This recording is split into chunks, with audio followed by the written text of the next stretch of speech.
আসসালামু আলাইকুম প্রিয় ভাই বোনগণ, আপনাদের স্বাগত জানাচ্ছি। আমি আকবর আলী। আমার আজকের উপস্থাপন নবী করিম সাল্লাল্লাহু আলাইহি ওয়াসাল্লামের কয়েকটি উপদেশ বাণী। প্রিয় নবী হযরত মুহাম্মদ মুস্তাফা সাল্লাল্লাহু আলাইহি ওয়াসাল্লামের আগমনই হয়েছিল বিশ্ববাসীর জন্য রহমত হিসাবে। তিনি সর্বদা উম্মতের কল্যাণ চিন্তায় থাকতেন। তাঁর বর্ণিত হাদিসগুলো কিয়ামত পর্যন্ত উম্মতকে পথের দিশা দেখিয়ে যাবে। নবী করিম সাল্লাল্লাহু আলাইহি ওয়াসাল্লামের বিশাল হাদিস ভান্ডার থেকে কয়েকটি এখানে সন্নিবেশ করা হয়েছে।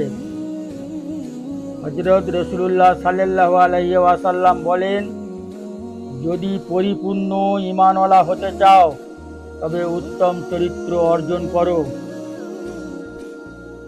যদি সবচেয়ে বড় আলেম বা জ্ঞানী হতে চাও তবে তাকওয়া অর্থাৎ আল্লাহ ভীতি অর্জন করো। যদি সবচেয়ে বেশি সম্মান পেতে চাও তবে মানুষের নিকট হাত পাতা অর্থাৎ অন্যের উপর ভরসা করা বন্ধ করে দাও। যদি আল্লাহর নিকট বিশেষ সম্মান পেতে চাও তবে অধিক পরিমাণে আল্লাহর জিকির করো।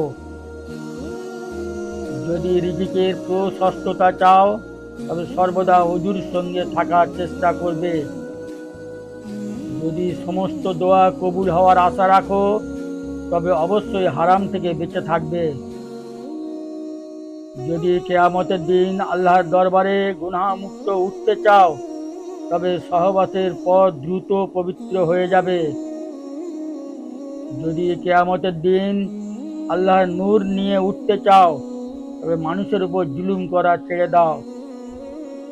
যদি আল্লাহর প্রিয় বান্দা হতে চাও তবে আল্লাহর ফরজ বিষয় আদির প্রতি যত্নবান হও। যদি জাহান্নামের আগুন নেভাতে চাও তবে দুনিয়ার বিপদ আপদে সবর করো। যদি আল্লাহ তাআলার রাগ বা গোসা থেকে রক্ষা পেতে চাও তবে গোপনে সাদকা করো। আত্মীয়তার সম্পর্ক রক্ষা করে চলো এবং মানুষের উপর রাগ করা ছেড়ে দাও। আল্লাহ তাআলা সবাইকে হযরত রাসূলুল্লাহ সাল্লাল্লাহু আলাইহি ওয়াসাল্লামের এইসব উপদেশ মেনে চলার তৌফিক দান করুন। আমিন।